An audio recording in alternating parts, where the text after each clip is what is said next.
We'll start with opening statements. Bobby Don, you may go first. My name is Bobby Don Davis. I'm a fourth-generation Ray County citizen. The blood of Ray County runs deep in my veins. I am 66 years old. I have been married for 37 years. My wife is named Kim Davis. She is the director of 911 for Ray County. I'm very proud of my wife. In 2022, she won the State Director of the Year Award for the whole state of Missouri. I have two daughters. My oldest daughter, Rachel, she graduated college in 2014. She has an ag business degree. That was from Warrensburg. My youngest daughter, Sarah, she graduated in 2018 from Middle Tennessee State University with a degree in aerospace. She works for American Airlines.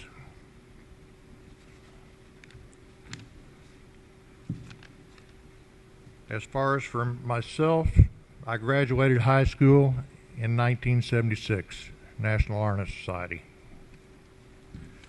I have 2 years automotive technology behind me. I have been a business operator in Richmond for 38 years, successful business, and it's still going on today. I'm kind of just semi-retired.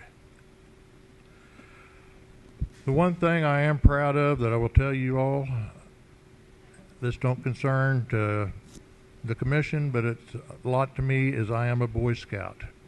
I am an Eagle Scout. I'm an Eagle Scout with the God and Country Award. I believe in the Boy Scout motto that I learned when I was about 12 years old. It goes, I will do my duty to God and my country. And in this case, it's going to be to God and my county. Thank you. James, you may start when you're ready. Wonderful, thank you. Good evening, everyone. My name is James Evans. I have lived in Ray County since the beginning of 2020, so about 4.5 years now. I was pushed out of Vegas by all the Californians when they brought the Raiders. So I'm originally from a small town in Nevada, southern Nevada. Missouri feels like home to me. If you went to my hometown, you probably fit in, wouldn't even know the difference, probably even have the same accent. But I am married. I have 6 children. My oldest is 10. So we have a lot of little kids in the house.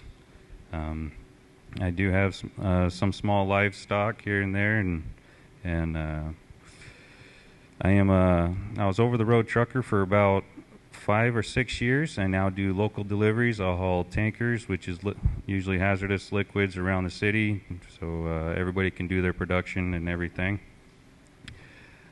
I was in the Marine Corps Reserves Infantry Line Unit. If anyone knows what that is, it's not very easy. You walk everywhere, and it's always 120 degrees every time, and with about 70 pounds on your back. Yes, it is very difficult, and you don't get treated very kindly because it is the Marine Corps. I am a very business-minded person. I love small businesses. I understand the need for big businesses. However, it's not the big businesses that are driving. It's not big businesses that drive a country forward. It's the small businesses that are driving the countries forward. And my mindset is I need to make sure I pave the path in any way possible so that small businesses can flourish enough to where they can even start within their own garages of their own homes. Katie, when you're ready. Hey, everybody. My name's Katie Kraxberger. I'm running for Western District. I was in the military for 8 years as a 14 Tango. If you don't know what that is, it's Patriot missile launcher. I was deployed 2 times on active duty and 2 times on reserves during Operation Iraqi Freedom. I want to fight for Ray County the way I fought for my country. one of the reasons that I decided to run for commissioner was I was eating lunch one day in Brandon, and a woman approached me, and she started to tell me about all of the issues that she was having with the commission. And as I began to peel back the layers, I discovered the major need for a change in Ray County. And that's what I'm bringing to the table. I want to bring transparency. I want to get these roads fixed. I want everybody to be informed. I want to make sure that you guys know by the way, thank you to Richmond newspaper for holding this event, because it is so vital that everybody meets these candidates and knows who your candidates are and what you're voting for and who you're voting for. So a big thank you to Richmond newspaper to giving us all the opportunity to come out and introduce ourselves and speak about these issues and answer questions that you guys all have for us. I have a master's degree, 2 master's degrees actually. I have a master's degree in criminal justice with a minor focus in emergency management, which I graduated with honors Phi Theta Kappa. I have a master's degree in legal studies and a bachelor's in legal studies. I was president of Phi Alpha Delta Chapter 33, which I was elected into. And during that time, we placed top 10 in DC for the first time ever in that school's history during mock trials. And everything I do with the utmost integrity, respect, and dedication, and I will serve you no less and no lower than the standards that I've always held myself to, and I look forward to doing it. Thank you. Gary, when you're ready. Okay, can everybody hear me? Okay, my name is Gary Wilhite. I'm the President Western Commissioner of Ray County. I was elected in 2015, or excuse me, it was in 14, and I served from 2015 to 2018 as presiding commissioner of Ray County. Ran for re-election against Bob King. Hello, Bob. I know you're in here. You're a good guy, buddy. I lost to Bob by 7 votes. I had an opportunity that I could have a recount. To do the recount would have cost the taxpayers $15,000. My reply back to the newspaper lady was, no, I'm not going to spend the taxpayers' dollars, $15,000 for a recount, because these machines are very, very accurate. I'll just wait, and in 2 years, I'll run for Western Commissioner. So I got elected as Western Commissioner from 2001. My term ends at the end of this year. I'm running again. The experience I have is in 2015 and 18, I sat on the MARC, Mid-America Regional Council.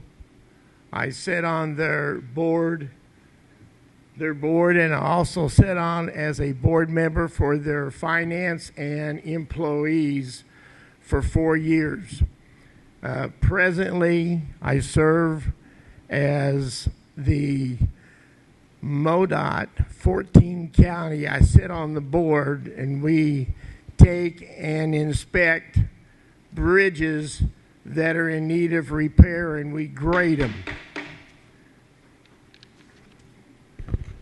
Thank you. First question is, how do you plan to involve the community in decision-making processes at the county level? And James, you may start. I'm sorry, I was focused on the microphone. Can you repeat the question? How do you plan to involve the community in decision-making processes at the county level? Well, first and foremost, in order for the county, you said for who? Sorry, I'm really nervous. Just give me a second with this. I'm trying to... How do you plan to involve the community in the decision-making processes? Well, first, the community has to have great council people to be able to notify them of exactly what it is that's happening. They need to be aware of what's happening. However, it is a republic, so you vote for somebody who is like-minded like you. So if you were in that position, they would actually make the same decision that you would make. That's how we are a republic. You vote for us, one of us, and then from there we will make decisions. So if we are like-minded like you, then we will make that decision as if you were in that position yourself. That's what it is. So a representative, we are making the decisions for you. However, you need to find someone that is like-minded, such as yourself, and if we think alike. In order to bring the community to that they can make the decision-making is, one, their voices have to be known. So if you're getting phone calls, I mean, you're going to end up, you have to know what it is that people are saying. However, when you do vote, you're voting for someone that is like-minded like you. So already off the get-go, you have someone who's going to make decisions that are very similar to what you would have done yourself. That is what a republic is, and that's how you vote for somebody to represent you.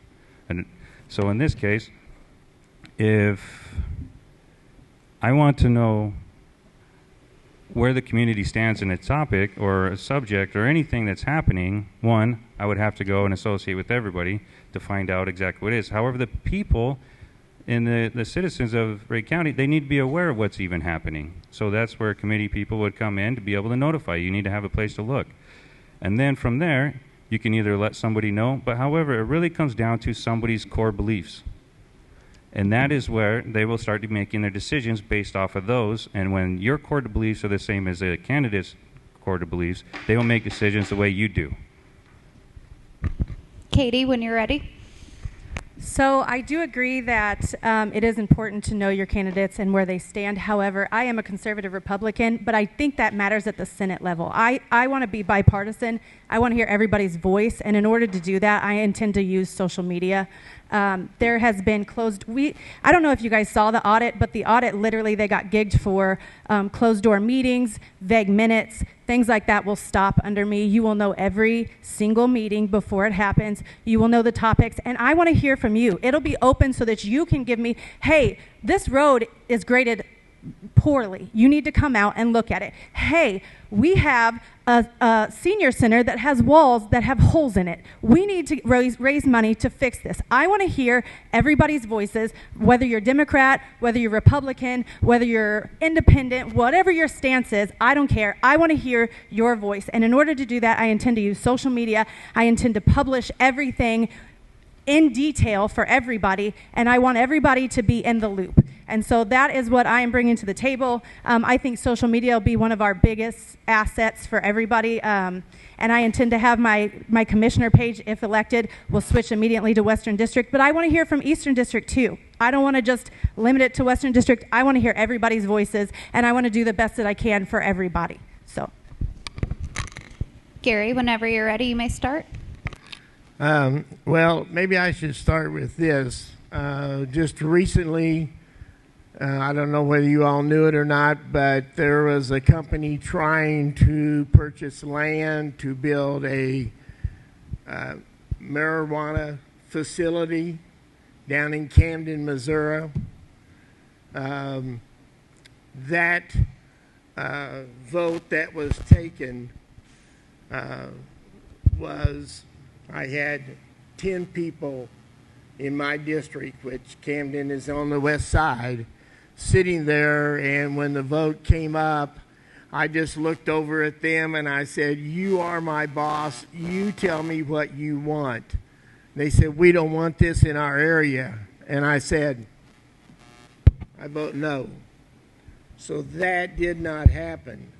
Now, they're looking at another place, but the land they found sounded pretty good, but the owner doubled the price. And this guy that's trying to get this done comes back to us and says, well, it looks like I'm going to have to go look for a new site. It's not going to be in Ray County, and you're going to miss out on $500,000 worth of sales tax. Well, in my opinion, $500,000 is a lot of money. But if my constituents did not want that in their area, I'm not going to vote yes, even though it would have been good for the sales tax. But I don't believe that should happen. So therefore, as far as I know right now, it's not going to happen in Ray County. Bobby Don, whenever you're ready. One thing that I was thinking about was you guys read the newspaper. A lot of what goes on up in the council or the chambers is printed in the newspaper. Another thing is you got to remember the commissioner works for you all. One thing that I feel is left out is it's called a county commission, but the city is inside the county.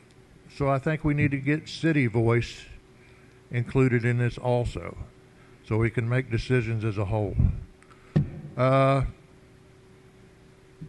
Social media, I have to agree with her.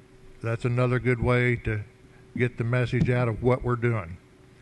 Come to the meetings, voice your opinion. That way we know what you're thinking, and then you can know what we're thinking. So just come and participate. Thank you. What plans do you have to address infrastructure needs and development within the Western District? And Katie, you may start when you're ready. So one of the things that we have looked at that was actually brought to my attention by this gentleman on my right was the zoning laws that we adopted from Clay County that has prevented small businesses from flourishing in Ray County. That is one thing that I would like to really in-depth dig into and see why we are still pushing those adopted laws that are preventing small businesses from flourishing. The bridges are atrocious. Just to be quite honest, most of them are atrocious. We got the Henrietta Bridge falling apart. We have people that have said that they have brought to the roads to this commission's attention 9, 10, 11 times, and nothing has got done. That is unacceptable. There needs to be a major change, and in order to do that, it starts with transparency. It starts with grants. We have one of the highest tax rates in Missouri here in Ray County. Our very small county has one of the highest tax rates in all of Missouri.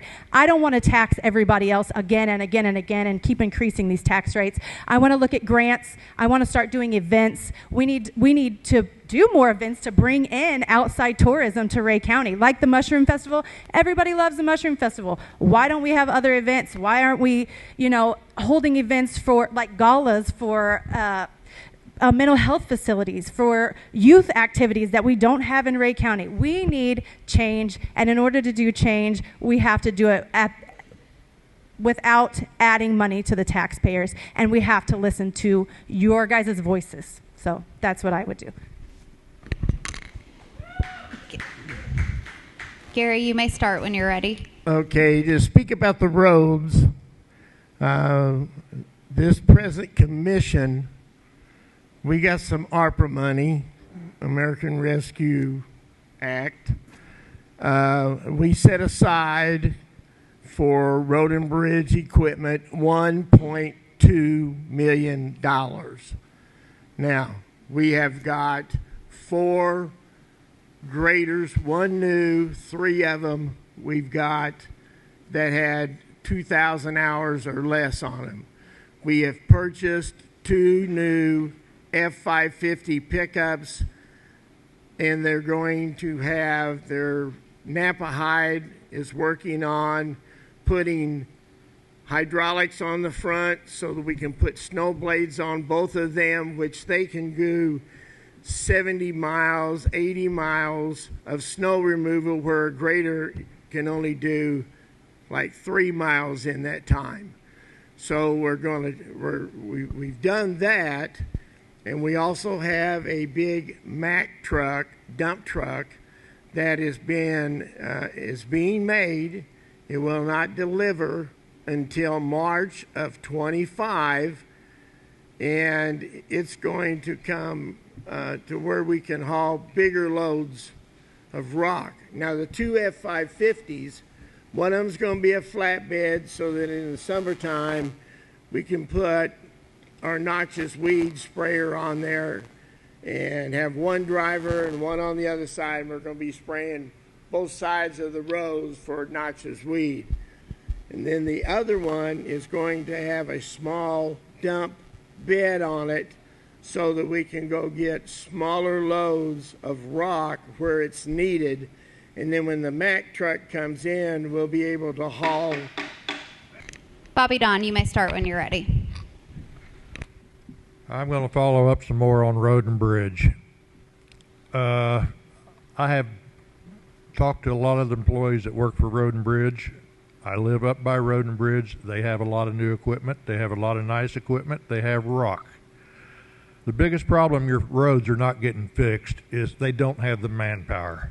They're about half-staffed. I believe they start them off at $18 an hour. They have employees come in.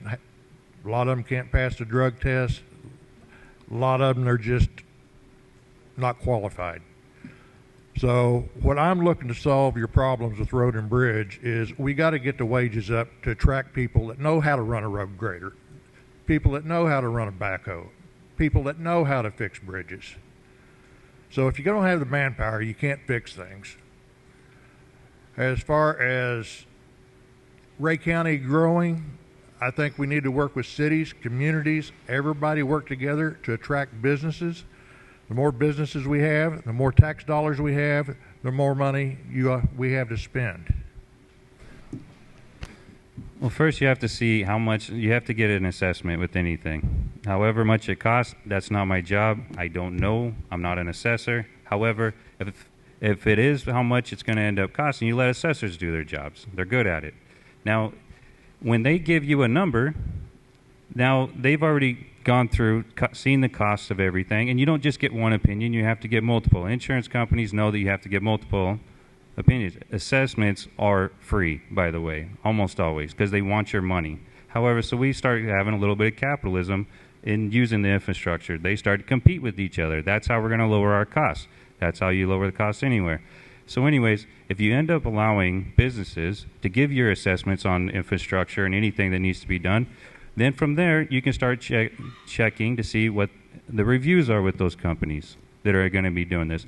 Now you have to remember, if the funds are there, then why is it not getting fixed? You know, I know if you give incentives for people to get things done really quick, they usually will. If they don't, they get fined for it not getting done quick. There's many ways you can go about trying to get things done quickly. And if the funds are there, because according to assessors, then yeah, it should end up getting done. It should be done within the budget. If there's not meeting the timeline when it's supposed to be done, then you can give fines for that. And as long as they agree with the contract in the beginning, then great. I mean, that's exactly how it is. Thank you. So I don't have to be an assessor, but I know how to use assessors and let them be good at what they are. We don't get from one assessor. We use capitalism. We allow them to compete against each other. We get multiple. Nobody goes and gets their car worked on without having several quotes from somebody. They won't give you the money. Well, however, we're kind of like the insurance company. We want to make sure that we're getting the right quote and we're not getting overcharged for anything. Anyways, as far as that, if the funds are there, they should be getting done and within the timelines. Next question. How important is grant money to the county, and what areas would you use grant funds to manage the county's budget? And Gary, you may start. We are actually right now we have some money from opioids. We have $50,000 that we are trying to figure out the best way to spend that. It's good for mental health. It's good for a lot of other things. The county is in, well, let's put it this way. When I took over back in 2015, and Bob can tell you, we always struggled because the money was really, really tight. Right now, our county has the most money it's ever had in history. We are in our main account right now. We have $1.3 million that when I first took over, we were having to get loans at the bank just in case we needed it and it ran out of money. But that didn't happen very often because the guys I worked with, they were great. They were great. So my saying in this is the county, and compared to what Bobby Don said about the salaries, we matched what MoDOT pays. Our problem is... Bobby Don, you may go when you're ready. Grants are very important. I'm on the Richmond Rural Fire District. We've got some grants for the fire district, but we use grant writers. That is people that actually know how to write grants. And we have, I think, in the last 10 years, probably pulled in about 4 different grants. I won't go into detail. But the city, or the county, I think that would be something they could look into, as actually hiring grant writers, because there's a lot of them out there. And they know how to write the proper wording. They know how to list things to get these grants. Once you get these grants, it depends on where you're getting a grant for road and bridge, or if you're getting a grant for the sheriff's department, or if you're getting a grant for this center right here. That's how they're going to be dispersed. James, you may answer when you're ready. Did we move on to a new question? Didn't I already answer it? The grants. Okay, we're going on. Is this grants for infrastructure? How important is grant money to the county? My goodness, I'm so nervous. This is ridiculous. My mind is trying to leave me. Stay here with me, would you? So, as Bobby Don Davis said, you have to have someone who knows how to write grants. And yes, grants, we're giving out grants to other countries across the world as if we're printing money like crazy, and it's like, well, how about you send some of that over here to Rake County? We're kind of the ones voting for you. However, you need to know how to write those grants, and they make it difficult for us. For everybody else, they'll give it the money to them. But for people here in the States, they make it difficult because we have to be able to write the grants or end up knowing where to look for those grants. So there's always money allotted off to the side. And I'm telling you, it's not going to come from the private sector. It's going to come from the government. So you have to look for government grants off the get-go. And yes, so first off, counties cover county roads. States cover state roads. The federal government covers the interstates, which we don't have any running through our county. So you have to look at where funds are supposed to be coming from. So we collect, you pay your registration, it comes to us. You're within the county, it would go to county roads. Or it goes to the state, and then they allot it back to us according to how many miles we have of our roads. Everything is determined by that. However, if we don't, which we really should be more self-sufficient on everything, but yes, we understand we always fall short. Inflation has taken off. We will not be able to cover it with ourselves. So yes, we will have to look for grants. I'm not a grant writer, but I know people who are, and I can find them. And I'm sure that they can put out as many grants as possible to get us as much money as possible. And then from there, we'll go ahead and add it to our budget, and then we can start fixing things, because people like money, and they'll do things for money. So if we give it to them, they can start fixing our roads, bridges. And I know a lot of you don't want to hear this. I'm an over-road trucker. I have seen roads everywhere.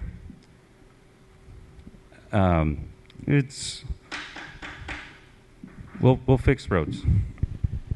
Katie, you may start when you're ready. Well, I've actually written grants and had them approved, so we wouldn't have to hire somebody to come in and write our grants for us, because I would do it because it'd be part of my job. I wouldn't have to employ or spend any more taxpayer money on something that is vital to the community. We did get a grant for COVID, and they painted the roads in Richmond with it, put new toilets in the courthouse bathroom, and made the stop signs pretty. Not something we needed, vital for Ray County. That is not what we want to use our money for. That is not what we want to use our grants for. I think it is important. I think it's vital. Like I said, we don't want to keep raising your guys' taxes and saying, well, let me just get 1 more % here. Let me just get 1 more % here so that I can fix this jail. No. I think the jail is vital, but I think that we can do it with grants and prisoner leasing and profit Ray County off prisoners, just like Warrensburg does up the road, by bringing in nonviolent offenders, getting paid for it, and that will pay for the jail itself. I have so many plans for Ray County that I won't have to use taxpayer money. You won't have to employ somebody else to do my job. I have the credentials. I have the qualifications. I'm here to work for you guys. Let me do it. Last question. Do you have any personal conflicts regarding serving in local government? And if so, how will you overcome them? And Bobby Don, you may start. The answer to that is just no.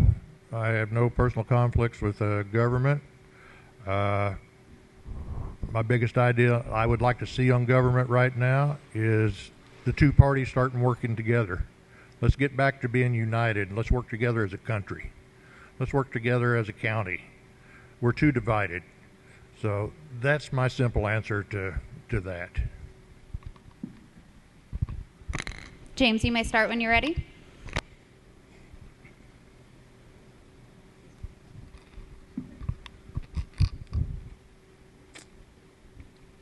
Please. That is my conflict right there, is remembering was somebody. Do you have any personal conflicts regarding local government, and if so, how would you overcome it? Personal conflicts with local government? Yes, every day. I'm always getting taxed for something. I can't stand it. You know, that's my conflict right there. Is I go to do something, they tell me, no, I can't. I said, well, why? Well, what is it that I need to do?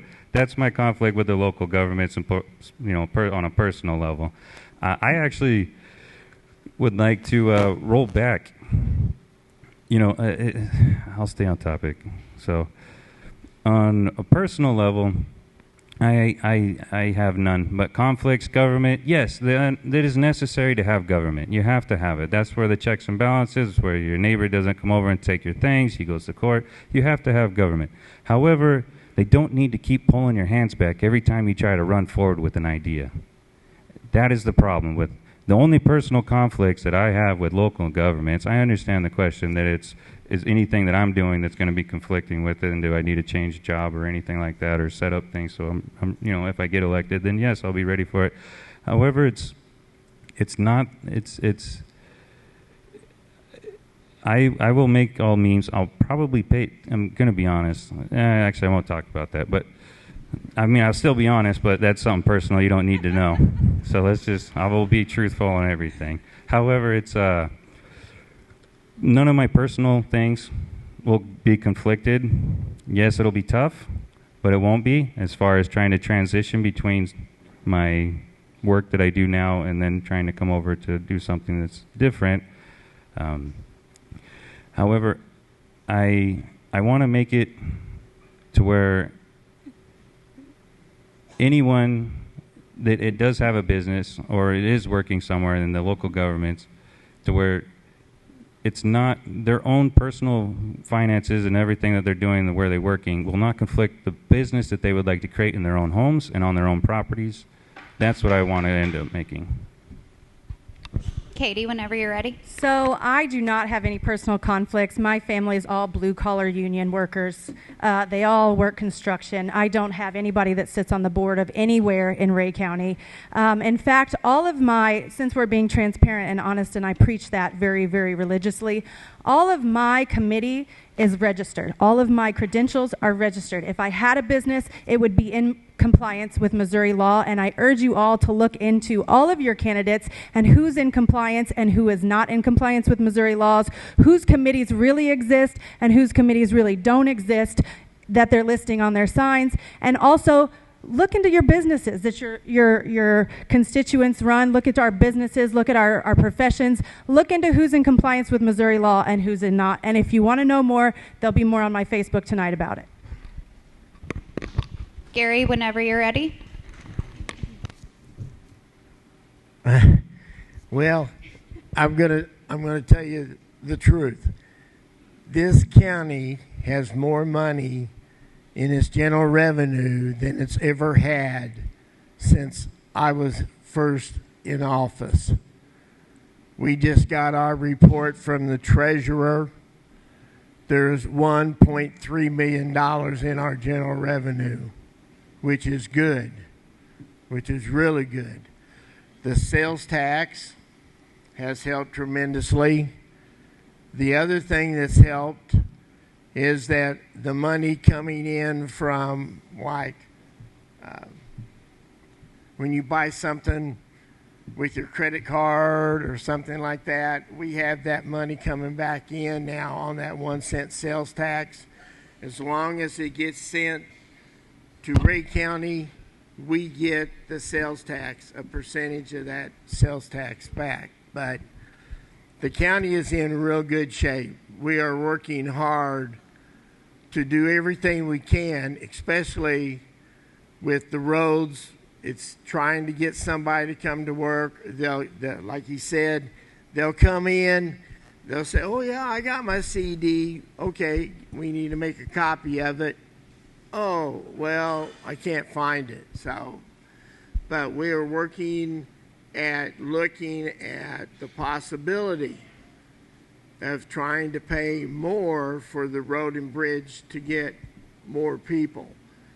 But we matched what MoDOT was doing, and which we took them up almost $4 an hour to do that. But everything, the county right now is sitting in real good shape. We're doing everything we can. Okay. We'll go into closing statements, and James, you may start when you're ready. I know the question on this one, so we're good. Thank you.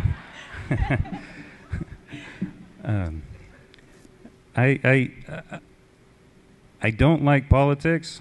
I'll be honest with you, I don't like it, but I keep finding them in my way. And so, and on a county level, I want to go ahead and push it back, because if it's holding me back on certain things that I'd like to do, then, and it's all honest, by the way, it's just small business and else, but like you folk, if it's holding me back, it's got to be holding other people back. And so if I can drive through and pull back whatever it is, such as planning and zoning regulations that come from Clay County, that's forcing people to go into Richmond and other places rather than starting on their own property. You should be able to have it's your property, your choice.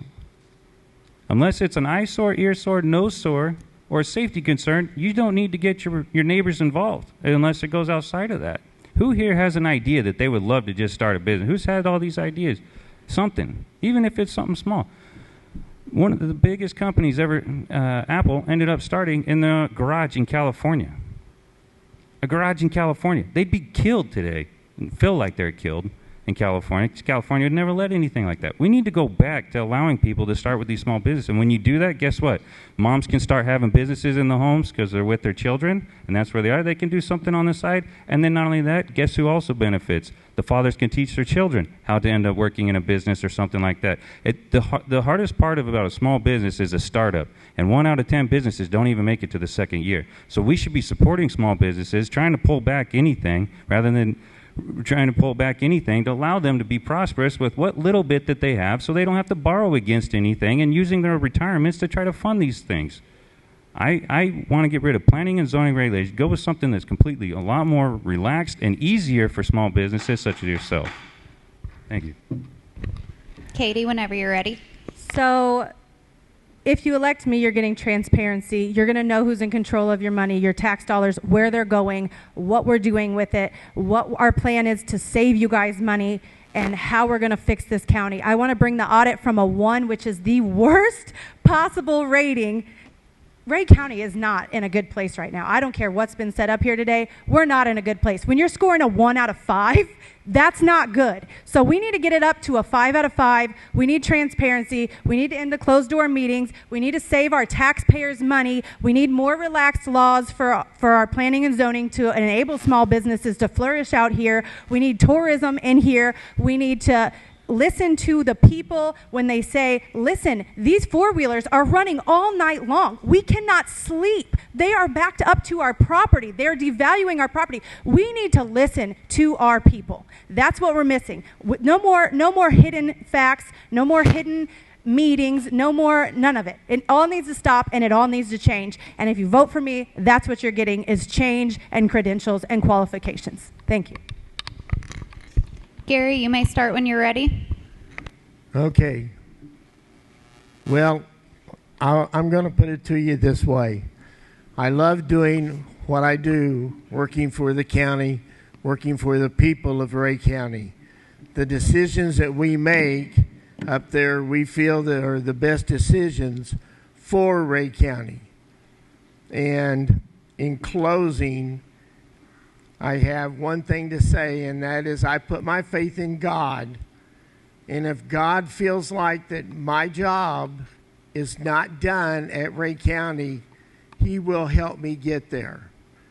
But if He feels like my job is done, He won't put me in that situation. So I'm going to finish with this to you all. May God bless you as God has blessed me to serve Ray County for what I have served, and I'd love to serve 4 more years. Thank you. Bobby Don, you may begin when you're ready. I want you to remember, as a commissioner, I work for you. I want to take my 38 years of business experience and put it towards working for this county. I want people to know I'm a godly man. I want people to know I'm a family man. Some of the things I'd like to do, I'd like to stop unnecessary spending and get back to working within their budget. I want to work with the community to grow the county. I want to bring new business to the county. I want to bring the departments back to a cohesive working unit, including the cities, because the cities are so left out. They vote for us too.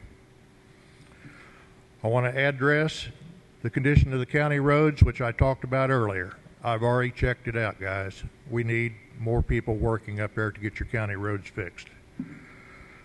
I also address the situation or the condition of the county jail.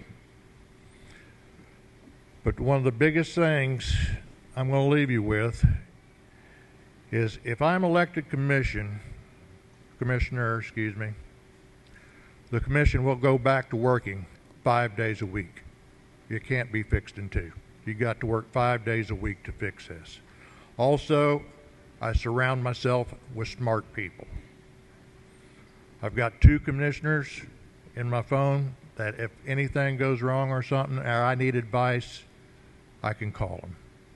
So please, just remember my name, Bobby Don Davis, and thank you all for coming.